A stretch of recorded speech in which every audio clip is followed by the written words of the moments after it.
Welcome to There Is a Method to the Madness. My name is Rob Maxwell and I'm an exercise physiologist and personal trainer. I'm the owner of Maxwell's Fitness Programs and I've been in business since 1994.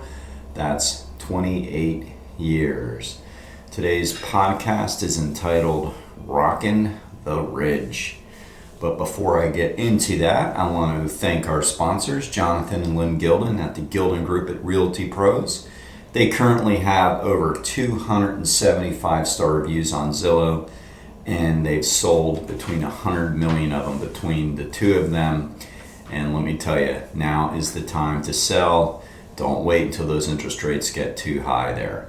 They can be reached at thegildengroup.com or 386-451-2412. All right, so Rocking the Ridge. Today is Friday, and Saturday our team is going to do a 50-mile trail race up in the Hudson Valley in New York. There's 4 of us. 3 of us have done it before. Angelica, who is a client of mine, and she is a former trainer here at Maxwell's Fitness Programs, has done it with me before. She's a phenomenal runner and great distance, has done quite a few marathons, and was the lead leg for us the previous time we did this. I think it was 2016. I can't remember the last time we did it. Emily, who's been a client of the gym for many, many years, has done it before, and she is doing it with us this time. And Ellen, and our partner in crime here, is jumping on and taking part of the team this year. So it's pretty cool. We've been training for a good, I think I made a 4 or 5 month template 4 or 5 months ago for the whole team. We've been following it like everything that, we train for. Of course, there's been glitches along the way. People get a little banged up, but everybody's pretty much ready to go with a couple minor training injuries, or actually mishaps that happen probably outside of training, but everything should be fine. So the way this thing works is it's a 50-mile trail run, essentially on like carriage roads. And the 4 people, we split it up and do it as a relay. The longest leg is just under 14 miles, I believe. And the shortest leg is around 10 miles, maybe a little bit over. It's a little different than the last time we ran it. Same distance, but slightly different legs. The last time I ran the first leg, and that was the shortest, that was like 10. It was the steepest. I think it's still the steepest. Well, it is, because you have to run up the mountain. But I believe the distance has been added on, and now the shortest distance is the final leg, and it's coming down the mountain. We haven't quite figured out who's doing what, although I do believe Angelica and myself are taking the first 2, which is climbing the mountain. And then I think we're going to divvy it up. It really doesn't matter. It's a team thing. We don't have any aspirations on winning. Of course, everybody's going to do their best. But when you do an event of that magnitude, like lengthwise, being out there is doing your best. I mean, it's a lot of distance. It's a lot of climbing. It's not an asphalt trail. It's not a terrible trail to run on either. It's more like carriage roads, which is like hard packed dirt and rock, which is really nice actually. It's beautiful. I've run on it many, many times. But I mean, you're not out there to set PRs, personal records. If you are, you've kind of like missed the boat, or you better be one of the best in the country, because people that win things like that are designed to win things like that, and they're trained to win things like that. That's not the goal. The goal is to do a team effort. The goal is to accomplish some distance and duration, to challenge yourselves. That's always what I enjoy about long endurance races is, there's always different parts to them, which is funny.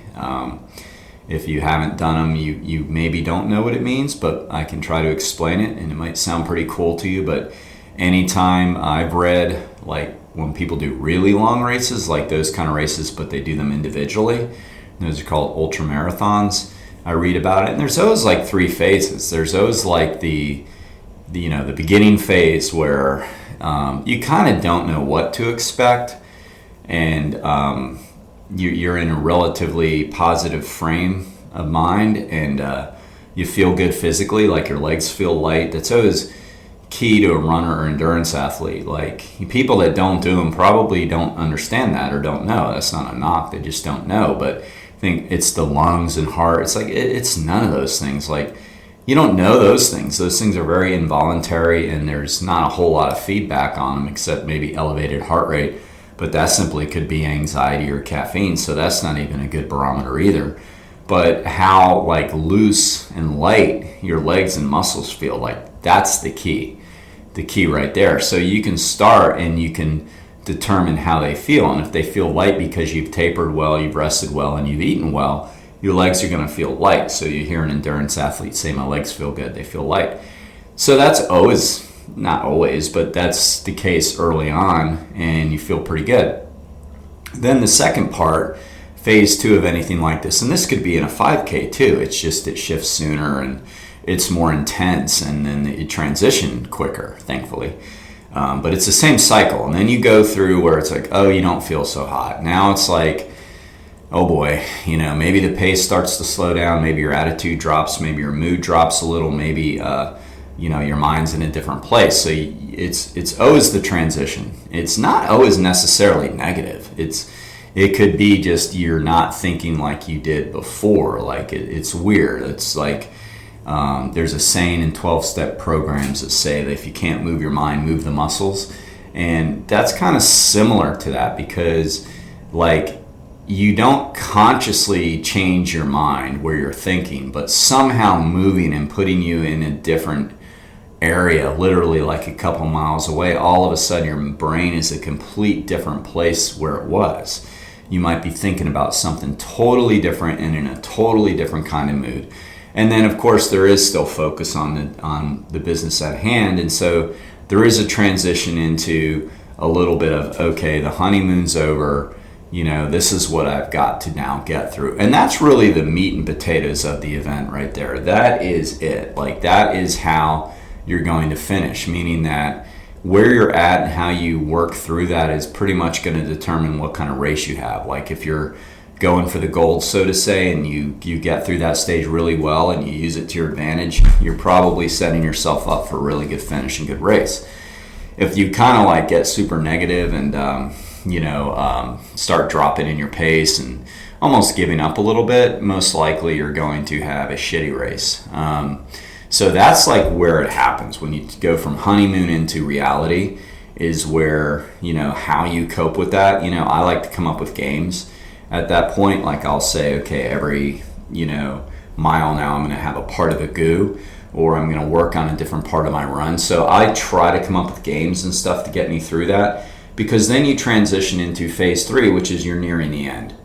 And you can see the light at the end of the tunnel, so to say. And you start to get a little bit of an uplift knowing it's almost over, as long as you haven't completely seized up and cramped, which can happen, and that means you kind of blew stage 2.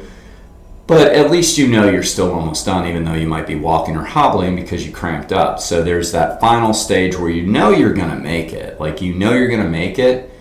And so there's sort of a little bit of piece of that. And it's always funny how, like, when you thought your legs couldn't move 5 miles ago, now they can. So there's so much psychology involved in distance stuff.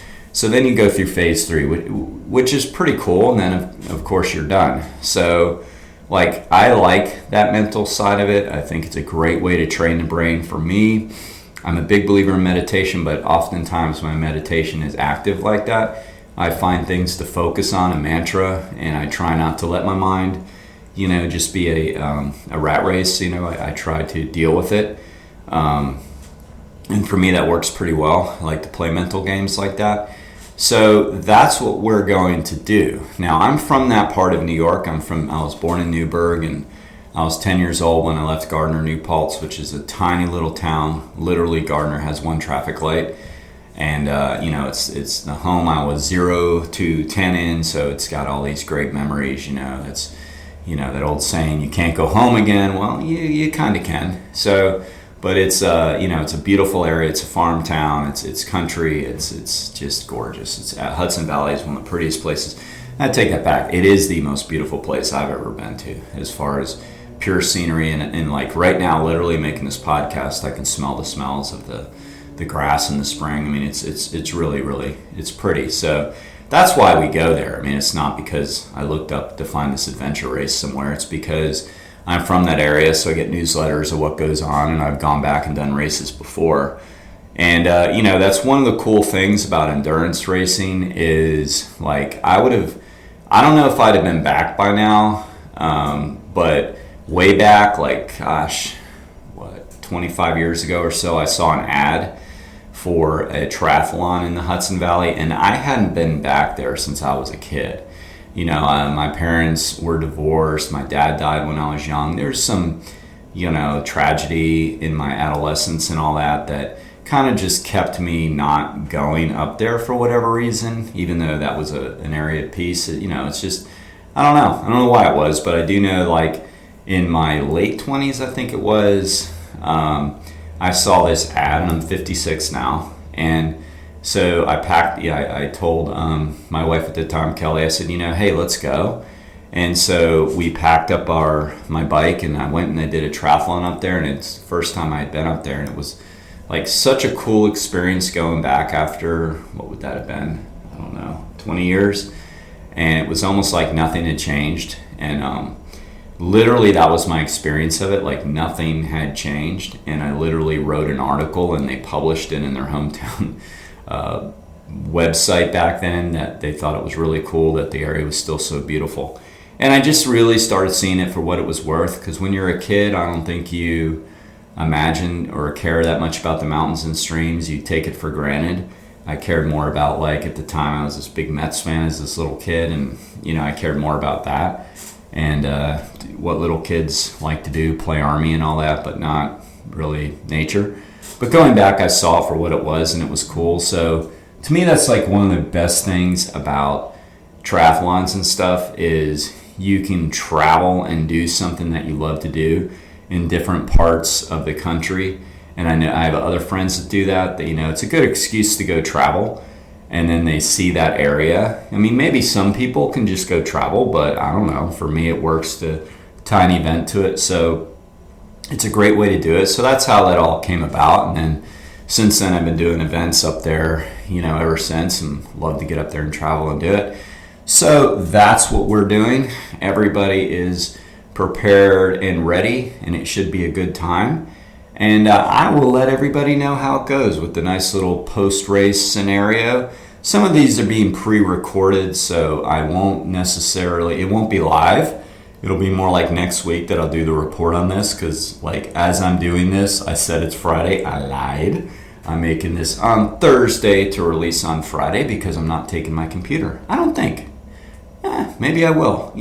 Maybe I will. That's a good idea. Thank you for coming up with that. So in any event, this is where I'm at, and I hope you all have a great Friday / Thursday / whatever day you're listening to this. And,